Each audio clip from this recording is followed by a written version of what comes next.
Black Politics Today, an eye for what's at stake in global politics and your source for the social, economic, and political impact of public policy on the African American community. Your host, Kelly Michael Williams, is a political strategy veteran with an undefeated campaign record and the political experience that spans nearly 3 decades, from Mayor Willie Brown in California to President Barack Obama in our nation's capital. So get ready for a fresh and honest approach on the politics that affect you and your family the most. Now, your host, Kelly Michael Williams.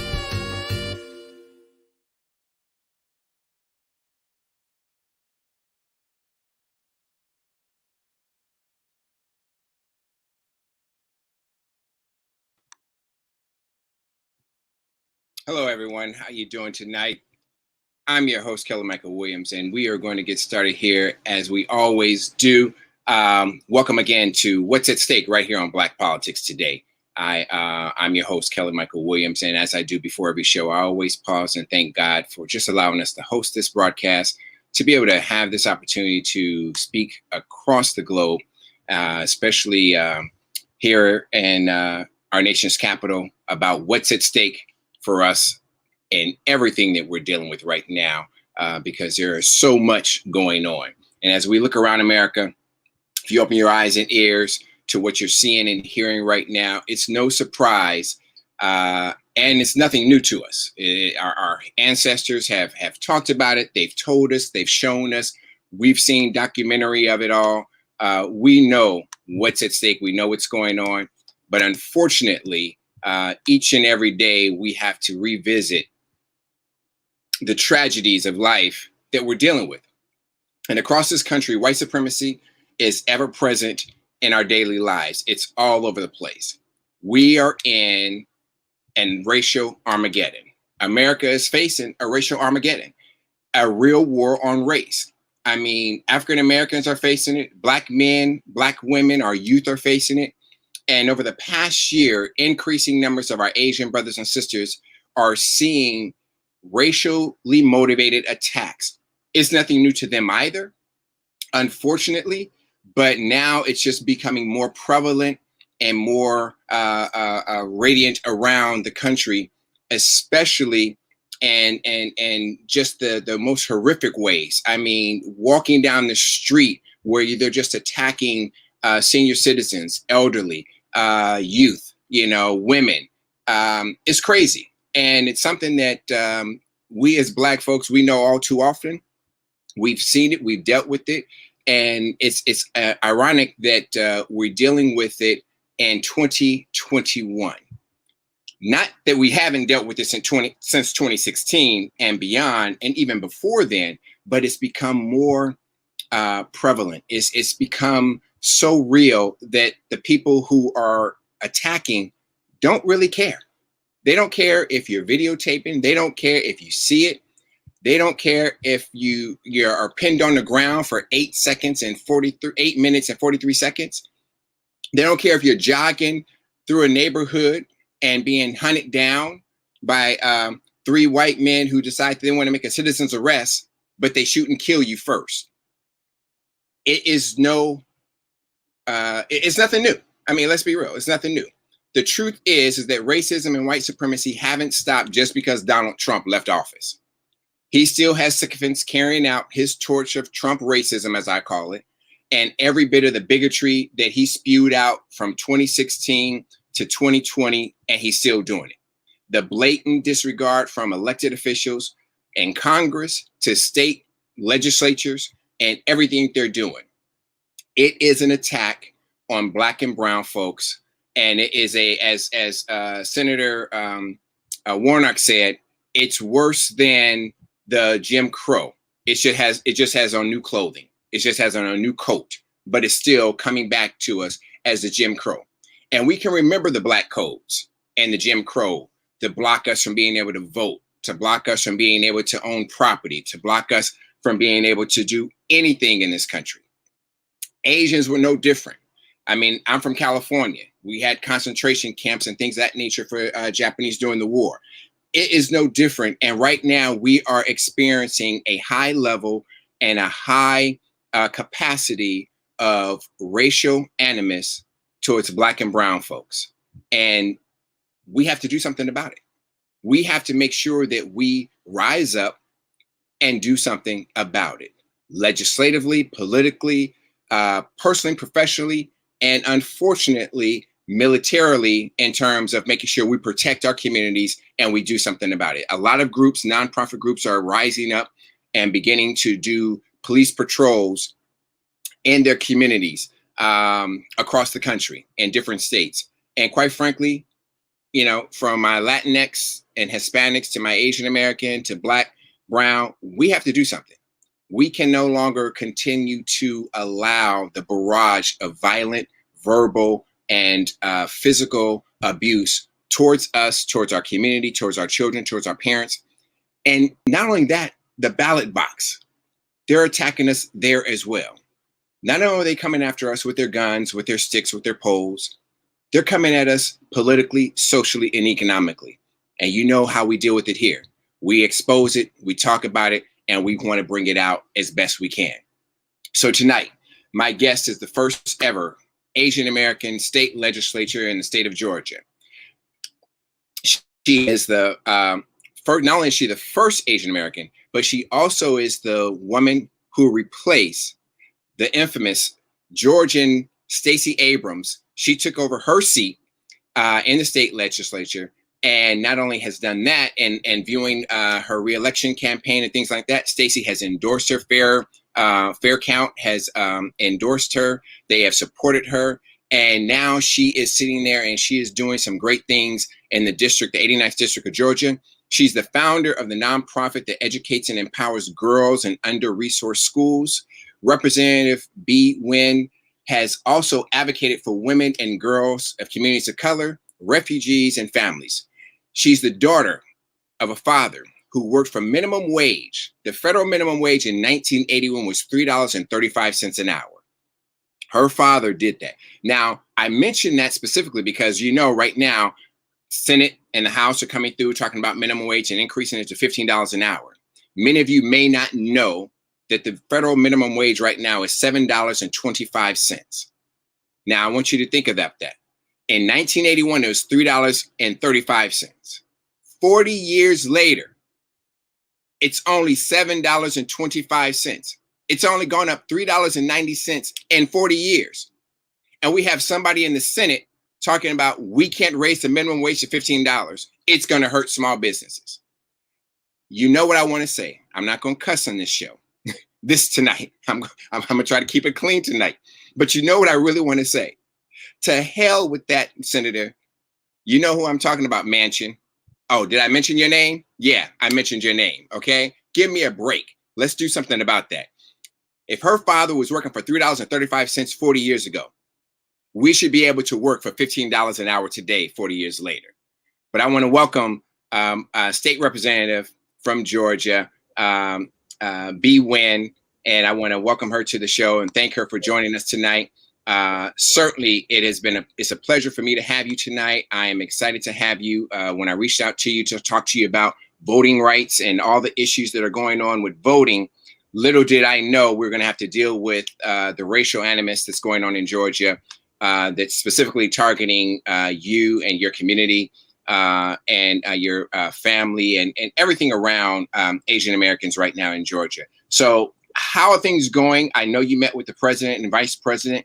Talk to us about that meeting and what you discussed and what you were looking for from the administration to help Georgia deal with this crisis. Thank you for having me on this show. I'm excited to talk to you tonight. And you brought up so many good things. And I'm like, oh man, I want to talk to you about all of these things.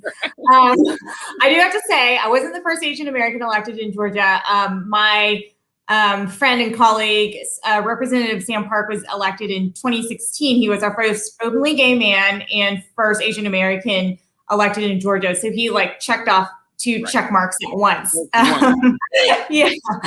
And the other thing is when my dad was working for $3.35 an hour with a minimum wage job, he was an orderly at a mental institution, which I can't imagine, having to work in that kind of stressful, traumatizing job. He doesn't talk about it very much, but it was his first job in America. And so I'm glad that you highlighted some of those things.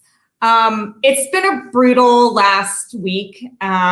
We did get a chance to meet with the president and Vice President Harris. And, I was very grateful for the meeting, but also because our Vice President, Kamala Harris, is half Black and half Asian and a woman, I felt comforted by those facts because she understands the intersections of all of those things. So her experience as a Black woman in America, her experience as a daughter of immigrants, and then her experience as a woman. And then we have this horrific shooting where you kind of see the intersections of race, misogyny, gender-based violence, all coming together and converging. And so I did feel comforted by her presence. And what we really wanted to share with the administration is we do want this to be investigated as a hate crime. And we have seen instances in the past where there was an unwillingness to acknowledge that race played a role in an atrocious and brutal killing. And you brought up Ahmaud Arbery, which happened in Georgia last year.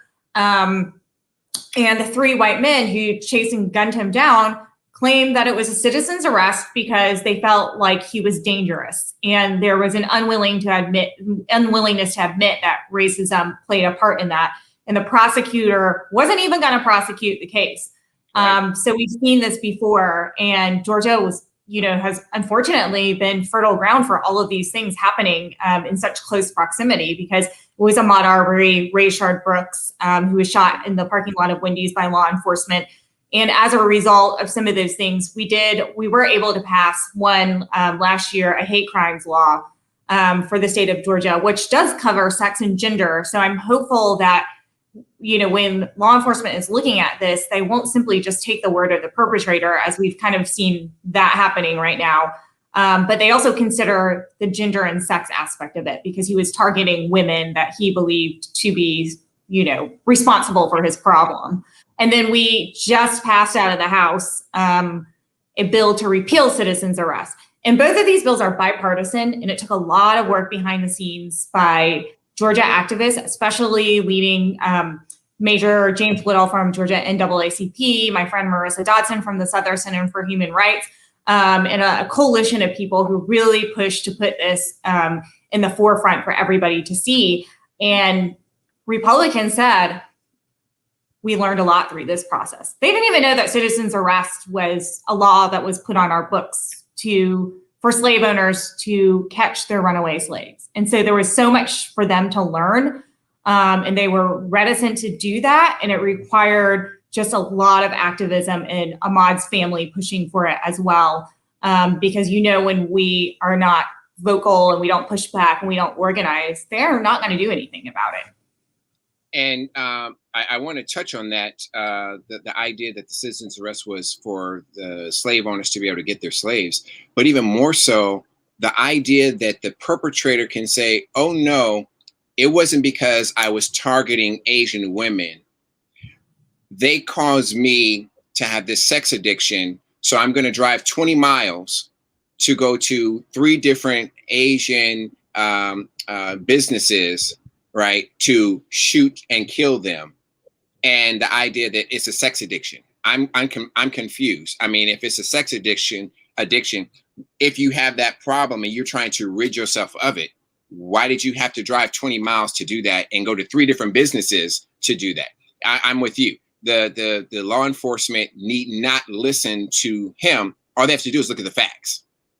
Yeah, and that law enforcement spokesperson for Cherokee County, we find out that was selling T-shirts that said China virus on it with an image of Corona beer.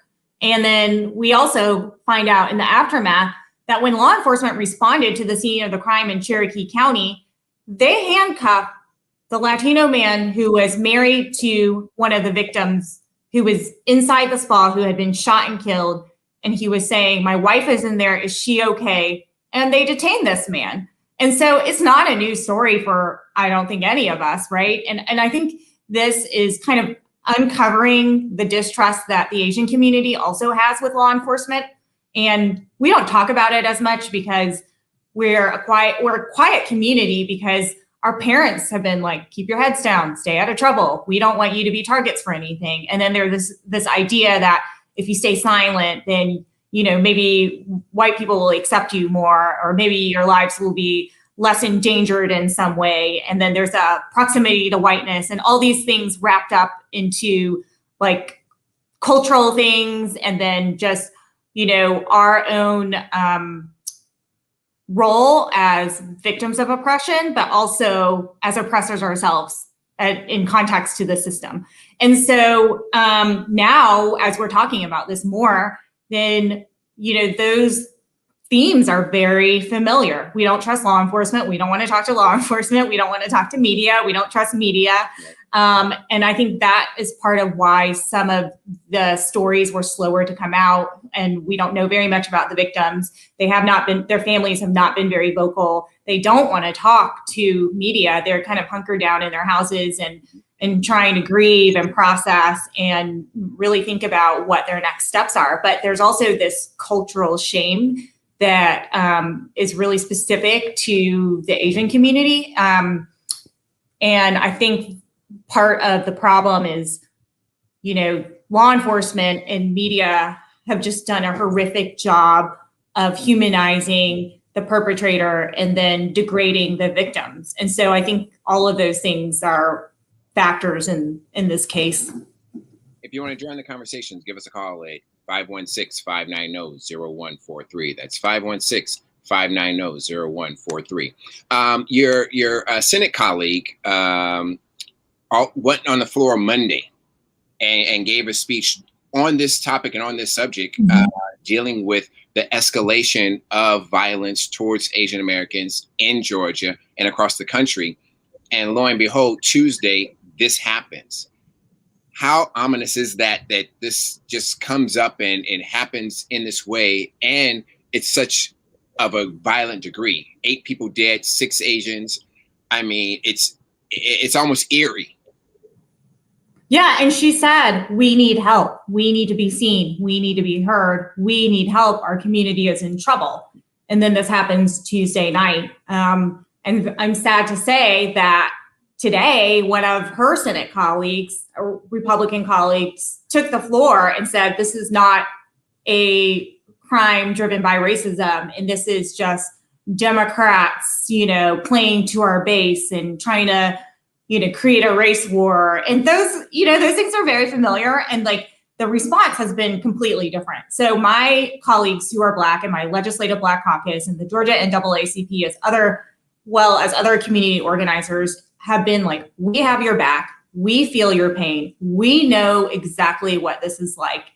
And then we've got, you know, the messages from people that are angry because I am, you know, in no uncertain terms saying this is race related, it is gender related, it's xenophobic, it's misogyny, it's related to lax gun laws. And I have a really hard time wrapping my brain around why somebody would send such disparaging messages to me while my community is in pain and such a horrific and violent crime happened. And the only thing they have to say for themselves is this isn't racist. And also the characterization of the women, they basically are blaming the women and saying they deserved it. I think one email I got, the person described the women as filth. And I can't imagine being such a hateful person that would be my response to something horrific as this. But I think y'all probably know, we see the same thing, trying to demonize Breonna Taylor. Oh, and this one also, multiple people have tried to say, this is like saying that George Floyd's killing had to do with race. So it's using... No, it had nothing to do with race. Exactly. If he was white, he would have been on the ground for 8 minutes and 46 seconds with another white police officer with his knee on his neck while he's saying, I can't breathe. Oh, absolutely. Sure. Well, people were looking and recording. I mean, I said in my open, I'm gonna try not to cuss. And you're new to the show, so I want you to come back because I will literally go off and go in at this point.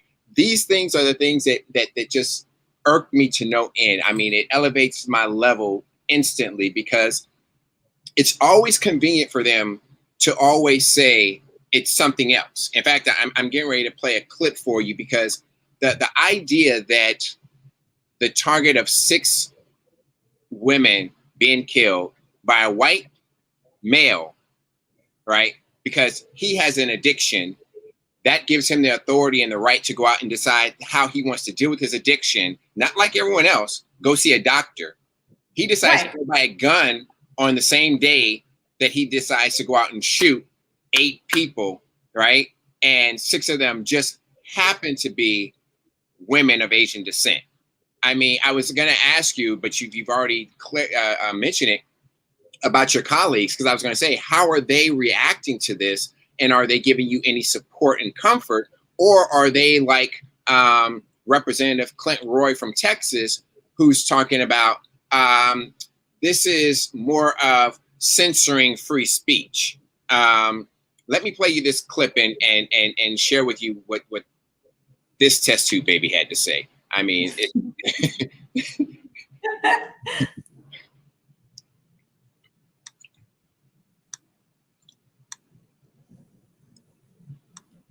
our gathering here today is obviously an important subject matter.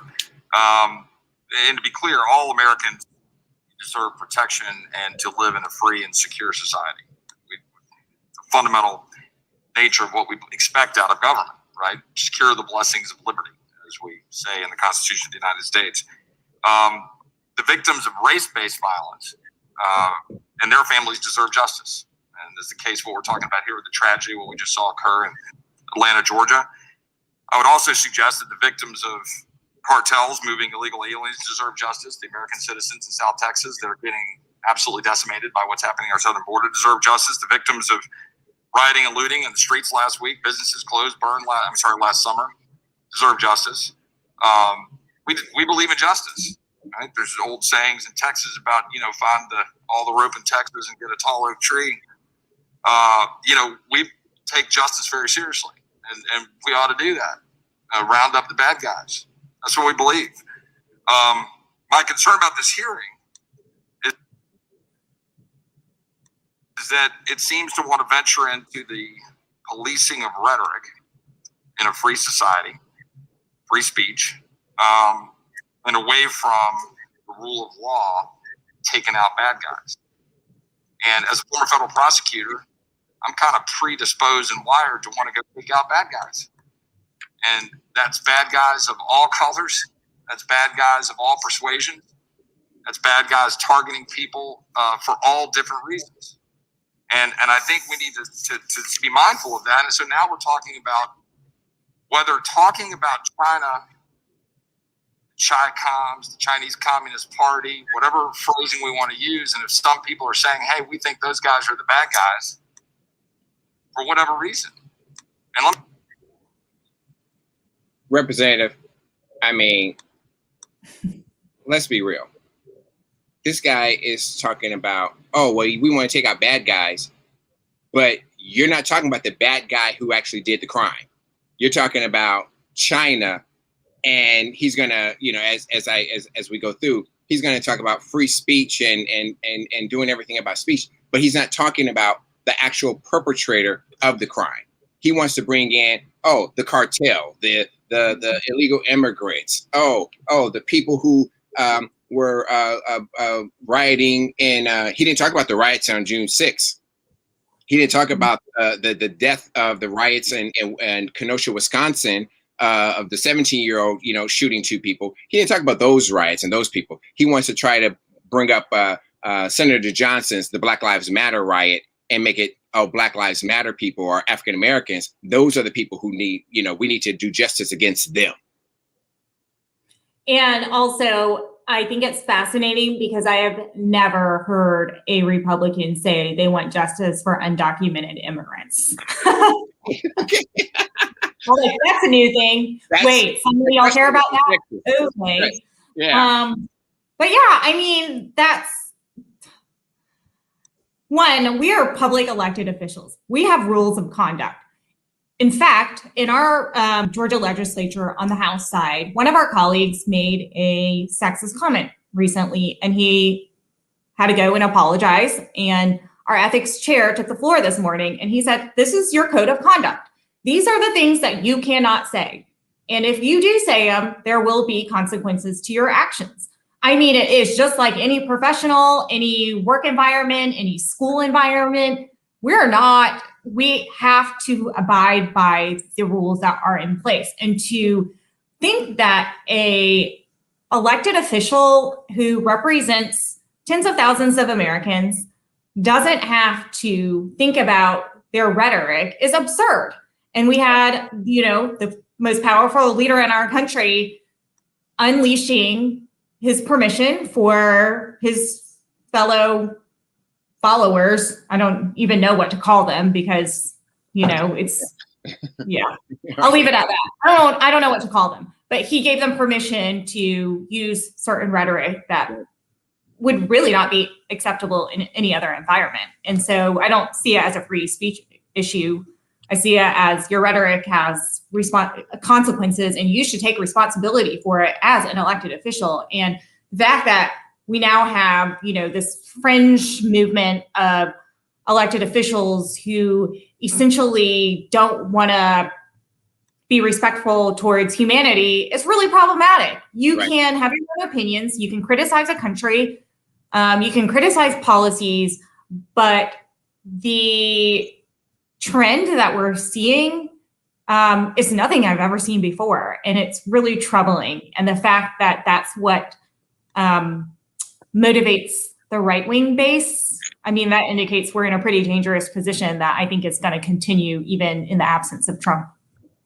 And that's the issue that's really at the heart of this right now, because Trump is gone. He's not there, but yet now you have U.S. senators, Ron Johnson and the like, and this representative, Chip Roy and others taking up this banner. Even you said your colleague on the floor coming up and saying it's sex, it's not race, taking up these banners to try to promote this far right ideology of what they believe and this fear that they have that we're going to take over, which we are. And they better be prepared. But they're trying to put so much in place right now to stop and block us, and they're jamming up the rhetoric so that you have these lone wolves and these oath keepers and the Proud Boys and et cetera coming out to attack and to attack in great numbers. What is the remedy for that, or how do we start dealing with that?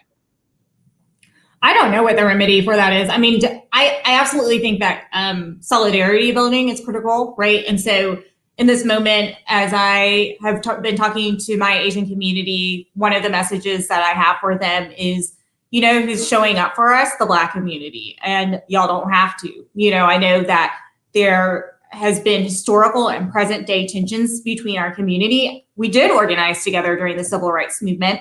And some of that history has been erased. And some of the things that you mentioned, Asian Americans were not allowed to own land either. We weren't allowed to vote. We couldn't marry interracially. There was an exclusion act that excluded an entire continent of people from coming to this country. And we were banned from getting citizenship, which is directly tied to voting. So there was a lot of side-by-side organizing during the civil rights movement. And I don't know what happened in between then and now. Probably the framing of the model minority, and then also the migration patterns changed. Mm-hmm. There were a lot of Asian people who came at the very beginning because they were Chinese rail workers. And then the influx of refugees who came after those bans were lifted were Vietnamese people, Cambodian people, Laotian people who were really poor and still are. But then there was also this expansion of visa-related immigration, and that was when we saw a lot of the restrictions around who could come in, and our country was specifically wanting types of workers. And so then we had, a section of people who were coming because they were more affluent and they were professional degreed AAPIs. And so I think all of those things combined with the desire for proximity to whiteness has really fractured the relationship between the Black and Asian community, and we are responsible for that. I think one of the things that is painful to me and very hard to hear is when Black Americans talk about the treatment of Black people by Asian business owners who go into Black neighborhoods and have convenience stores and nail shops and then treat Black people as less than human, but take their money. And I think that is a conversation that my community needs to have and be very real about it. And I hope that in this moment, they see exactly who is showing up for them. And I hope that also it's with a newer generation of young people. When you look at young AAPI folks, they tend to be more progressive. They're more democratic. There are lots of AAPI organizers in Atlanta that always work in tandem with the Latinx community and the Black community, and we're all working on the same issues. It's voter suppression and criminal justice reform and immigrant justice. It's all the same people at the same table over and over and over again. So my experience is a little bit different because of the nature of being an advocate and an organizer. But I hear the experience of people who are not involved or do not, everyday people who are just trying to live their lives and go to a convenience store or get their nails done and be treated like a human being. And I do think that that is a problem that we need to tackle. And I do think that a lot of that is with older generation Asian people. And I'm hopeful that us, the younger folks, will be able to talk to our elders and help them understand that we are in this together. We have to be in this together, and that the Black community has had our back, and we need to have y'all's back too. I mean, you mentioned a great point, because that is one of the things that I know that I hear oftentimes when you're going out shopping or going into the community and you're out there.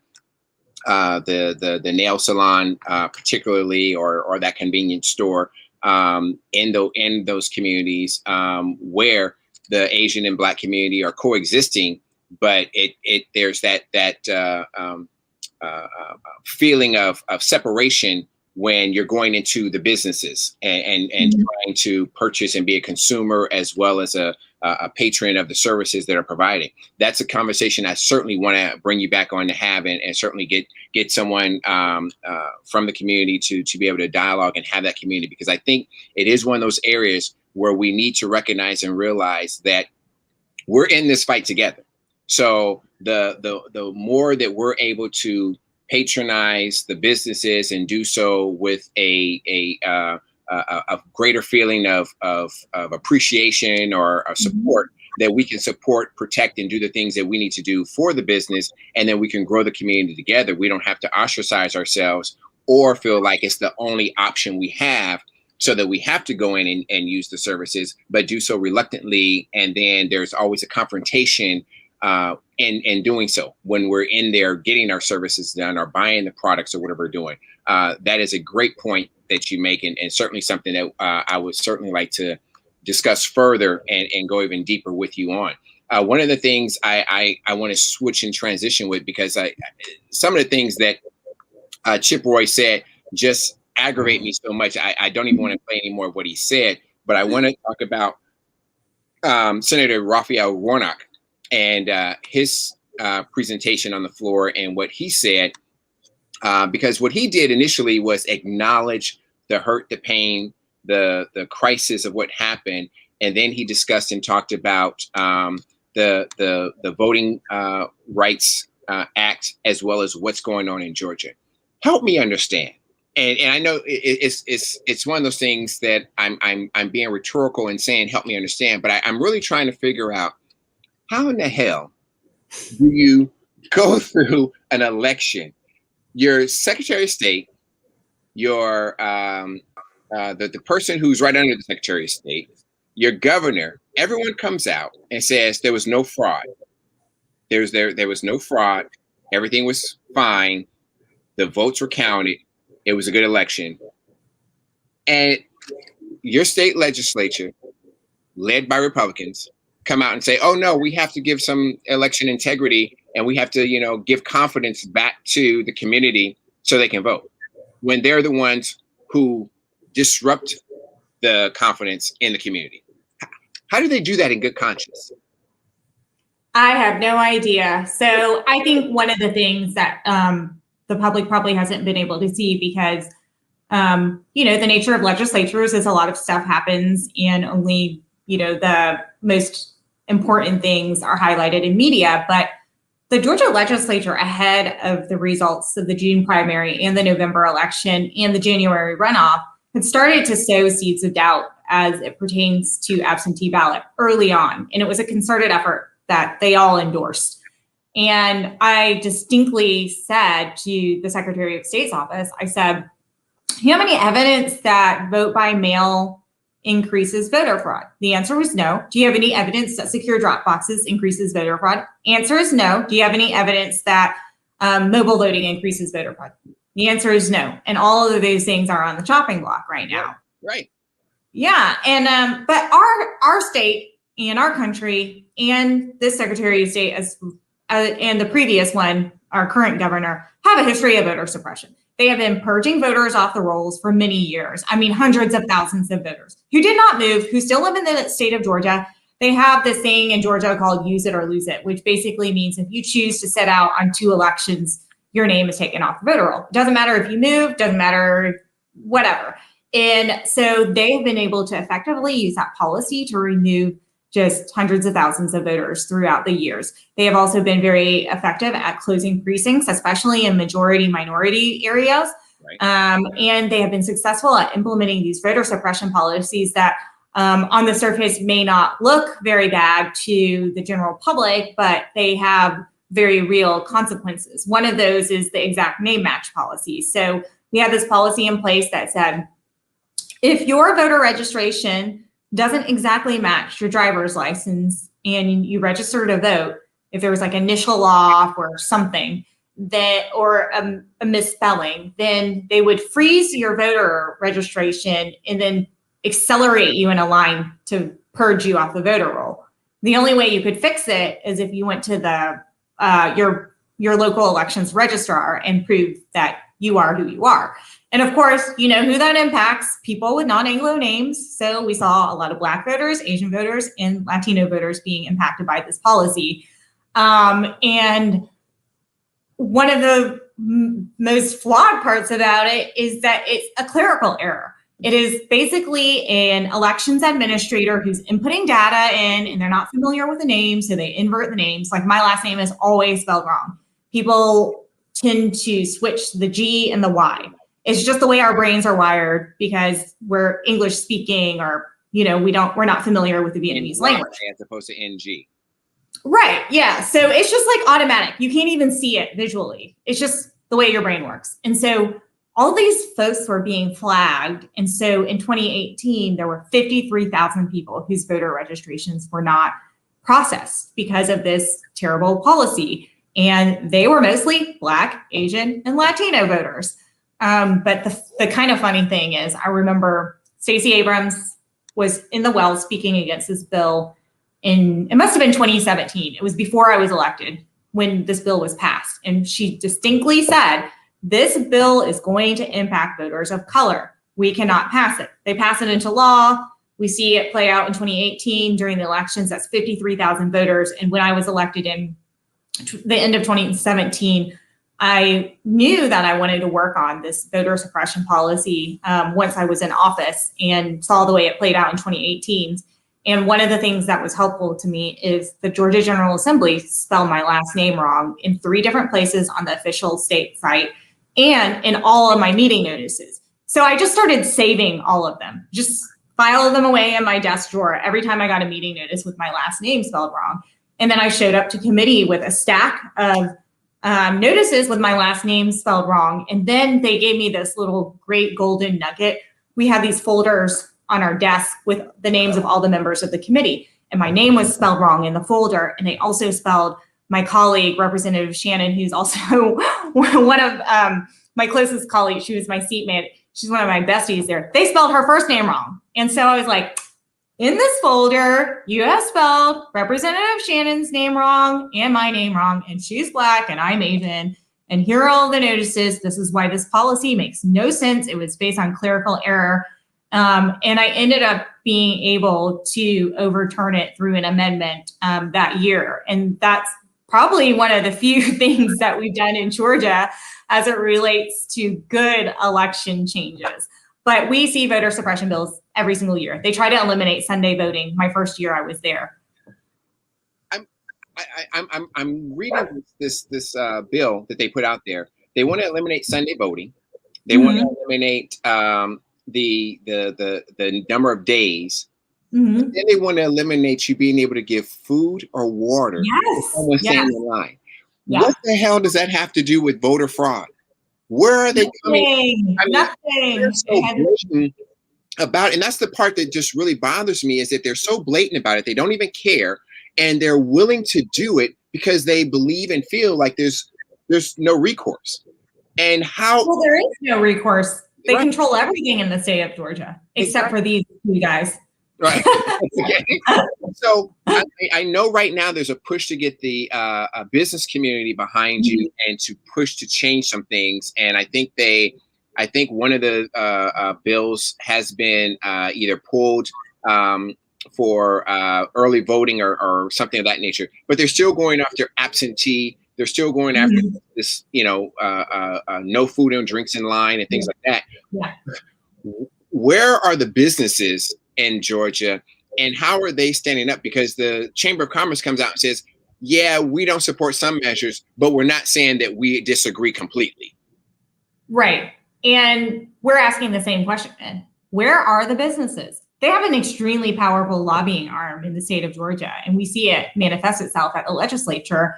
They're always able to get their agenda passed, which is always corporate tax breaks.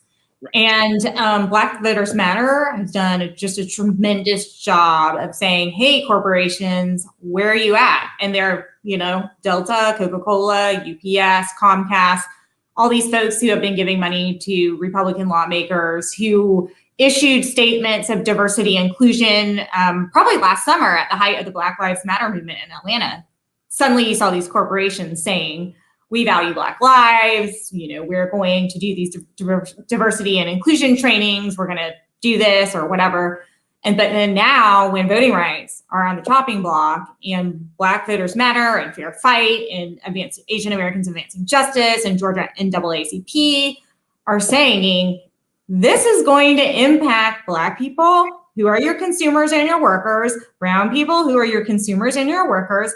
And also, you issued all these statements around diversity and inclusion. Well, we're asking you to take action on this very specific matter of voting because it is an assault on our democracy. And if they pass and they get passed into law, it is going to be really hard to undo what this is going to do to our state and our future. It's going to cause irreparable damage.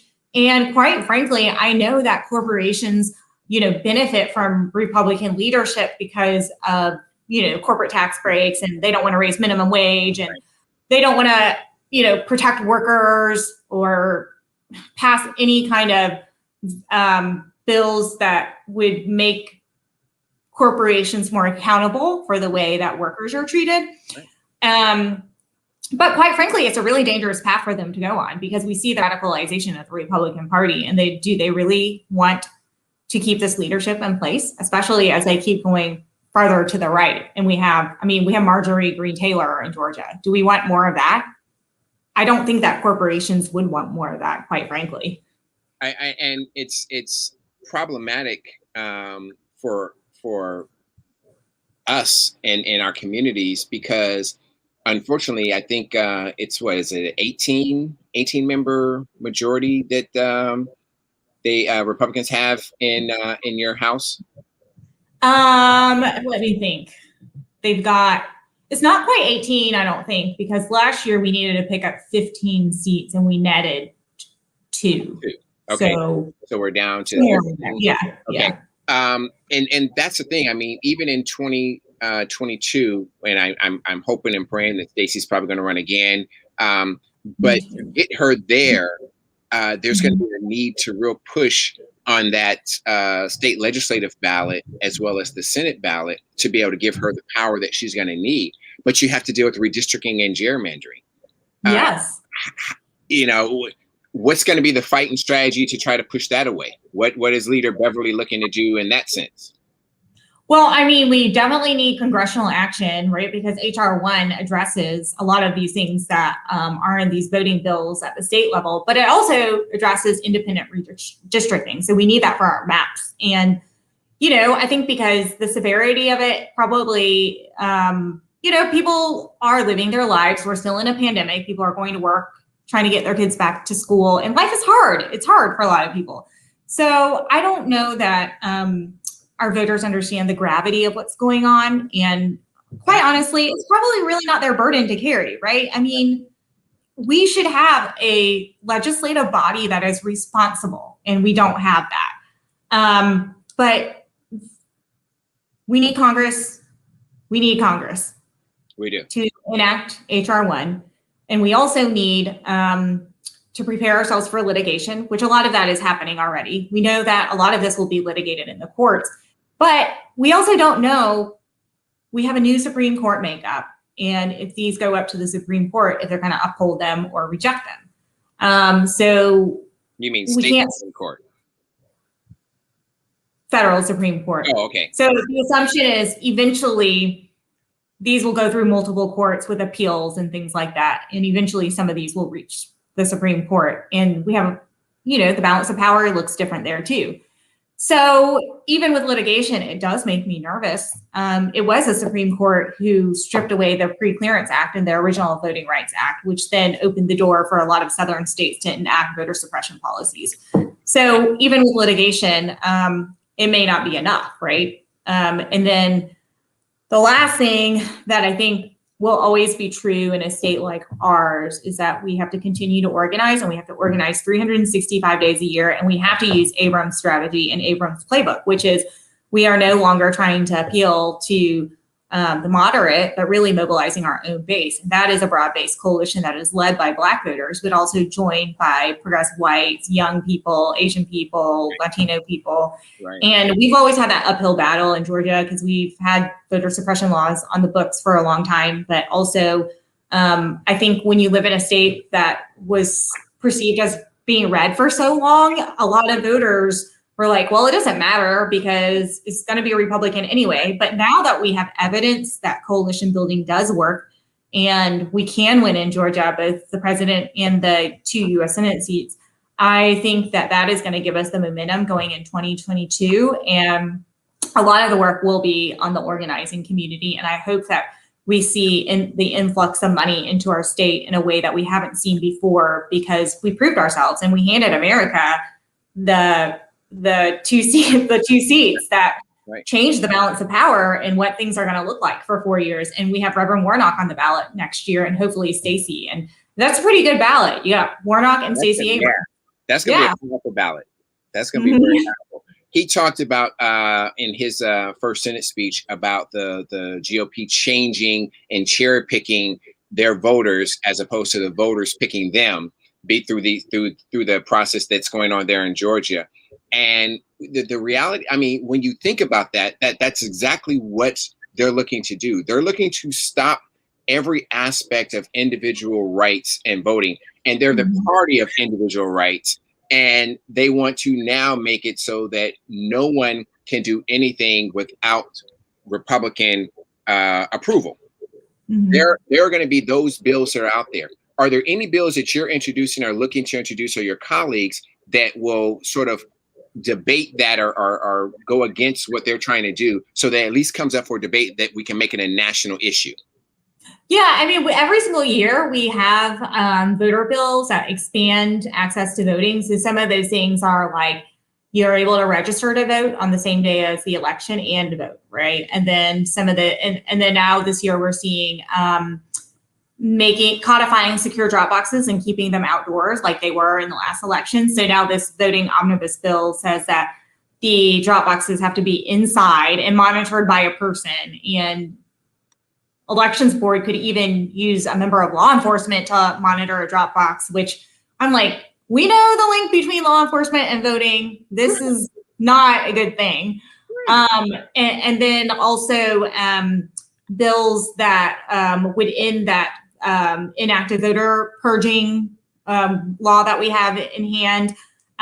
Every year we introduce those bills, but the dynamic at the Georgia legislature is such that Democrats lack power on the House and the Senate and every single statewide office. So we don't even get a hearing on these bills. So they just kind of sit out on the internet.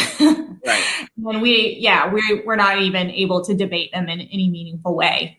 What about the party? Are they doing or looking at doing any type of media campaigns to be able to highlight these things so that we can push it out there and let the public know what's going on, to do similarly like Stacey has done, put pressure on the legislators because their constituents are coming out and calling out about it, and it's making, it's shining a bold skylight beam on it to show and illuminate it to know that, hey, there's a problem here.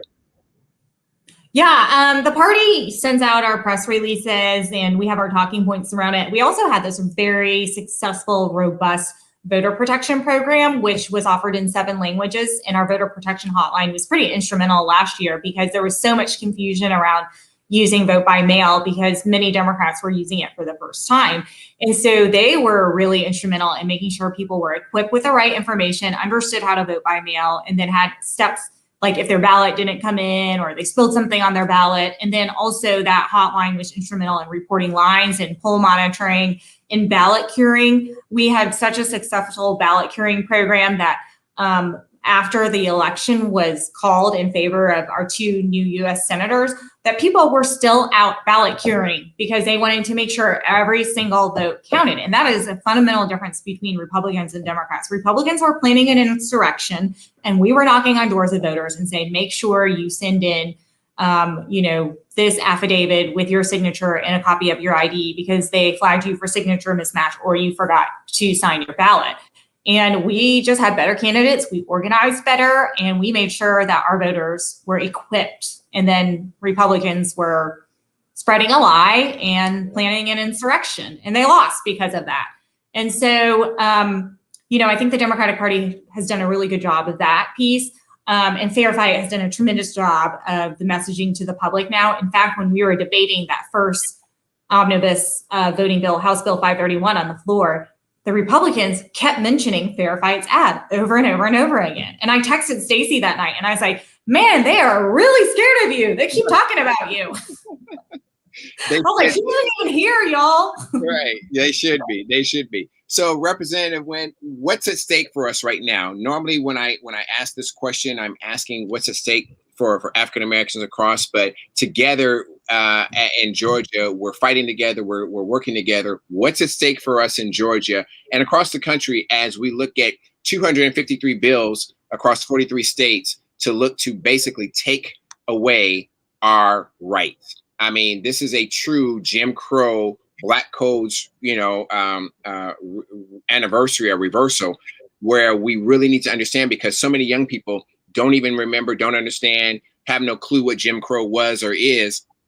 How are we going to deal with that and move forward come 2022, 2024 in the off years, because we really need to move in the off years as well. What's at stake for us right now? Everything is at stake for us right now. I mean, if you take away the ability to vote, you take away that fundamental power to change the course and trajectory of our state legislatures and of our country. And I think that maybe now more than ever, we kind of understand the importance of state legislatures. And it probably started off when Republicans passed the 6-week abortion ban here in Georgia. People were suddenly like, oh my gosh, we really need to start paying attention to state legislatures and what they're able to do, because they have a lot of power. And so I think, everything is at stake. Everything that we want to see happen in our country, raising that minimum wage. I mean, Georgia, our minimum wage is, I think, low. I think it's still like $5.45 or something. Raising minimum wage, enacting police reform measures, and even the symbolic recognition that racism is real, misogyny is real, xenophobia is real. That is a big change from the previous administration, where the president was inciting race wars and pitting people against each other. And, and then we have 2 different leaders who are just drastically different in their approach and what they want to achieve. And so, I mean, it's healthcare. It's really everything that is important to our lives, because they take away our power to vote, then we will never be able to be in a position where we support people who are going to move forward the things that we care about. And it's a really dangerous place to be, especially when you look at how radical the Republican Party has gotten. It really is. It's such a drastic change and shift. I agree with you 100%. It's such a drastic change and shift that we really need to pay attention. We need to be really astute in knowing what's going on, not only in Georgia, but Philadelphia, North Carolina, Florida, Arizona, California, everywhere. Even in the blue states that we think we have, we need to be paying attention. New Hampshire and places like that, we need to really pay attention. Before I let you go, how can we get in touch with you? How can we follow you? How can we make sure that we support you and get involved with what you're doing and carry on behind you? My Twitter handle is @beeforgeorgia.com, and it's spelled all the way, BEEFOR Georgia. And that is the best way to keep in touch with me. I am terrible at Facebook, although I try to be better because I know some of my older constituents like Facebook more. And I'm trying not to get on Clubhouse. On that one, so don't worry.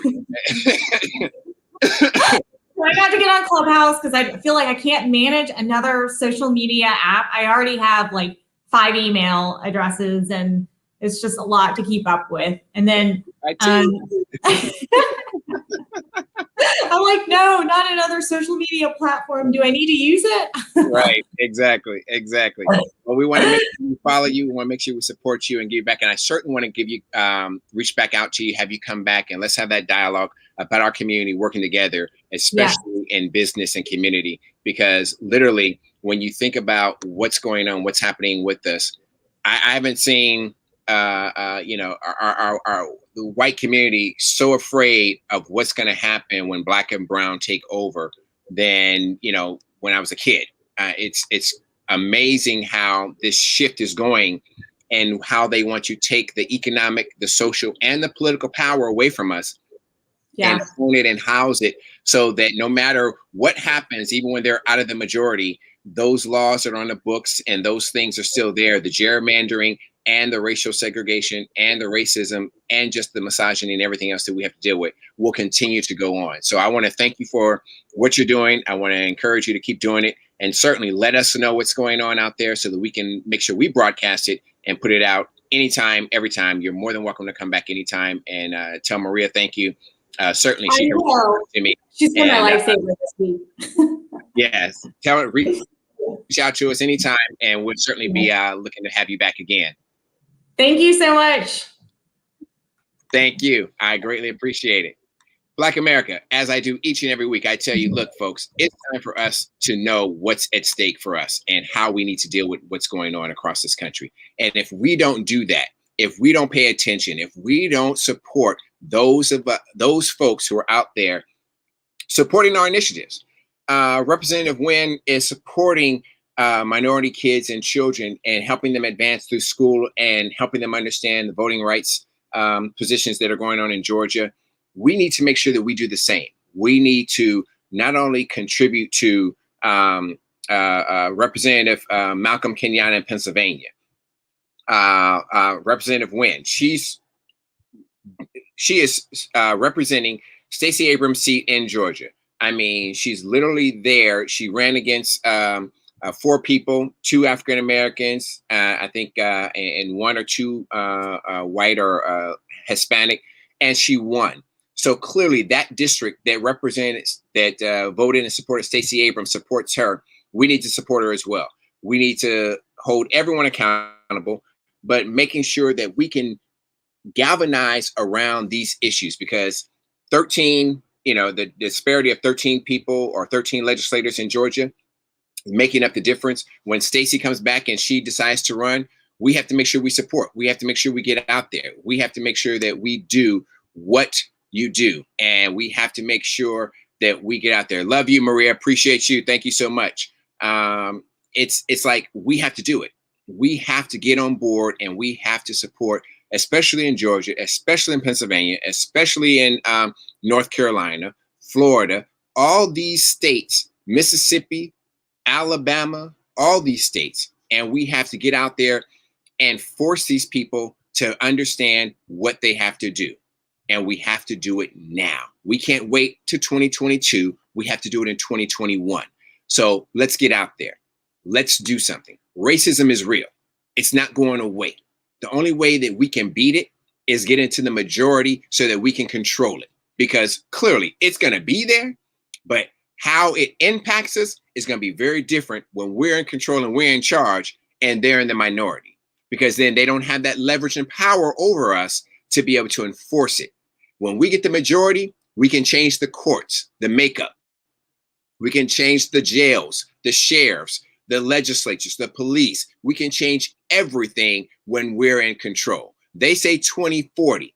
I say let's do it in 2022. Let's start making ourselves the majority. Because the reality of it is this, people. There's a whole bunch of our family members who aren't registered to vote. There's a whole bunch of our family members who have been kicked off the rolls. We need to ask ourselves and ask them, have you voted? Have you re-registered at your current location? Are you ready to vote? And we need to go out there and vote absentee. Even though they say we need to have a reason, tell them the reason is you're out of town. Go out of town and come back, okay? Don't even worry about it. Do what they do. Let's turn the tables on them. Let's do what they've been doing for centuries, using the system for their benefit. It's time for us to use the system for our benefit. As I say each and every week, if it's social, if it's economic, if it's political, it's Black Politics Day. And as I tell you guys each and every week, come on, guys, we have to do something. We have to get out there and we have to do it for ourselves. Because if we don't, they're going to do it to us. So until next week, all right, until next week, I want to thank you. I want to have you all just join us, come back. I'm going to be looking at dealing with this what we're dealing with right now, the whole idea of this voter suppression and everything that's going on and everyone that's out there that's attacking us and trying to prevent us and stop us from doing what we are trying to do. So I want to have you get out there, support us, keep the fight going, help everyone understand it and know exactly what's going on because it's real. It's real. It's not going to stop. It's not going to change. It's real, and we have to do something about it. So if it's not you, then who? If it's not us, then when? We have to do it. We have to get out there and do something about it. So I want to ask you to help us. I want to ask you to get out there. I want to ask you to support it and get out there and do something for your community, for your people, for yourself, for your family. Get out there and do something about it. Until next week, we'll talk to you then. Thank you for listening to Black Politics Today on Eye for What's at Stake in Global Politics with your host, Kelly Michael Williams. Join us live each Monday from 7 to 8 p.m. Until next time, follow us on Twitter, like us on Facebook, and download us on iTunes at Black Politics Today.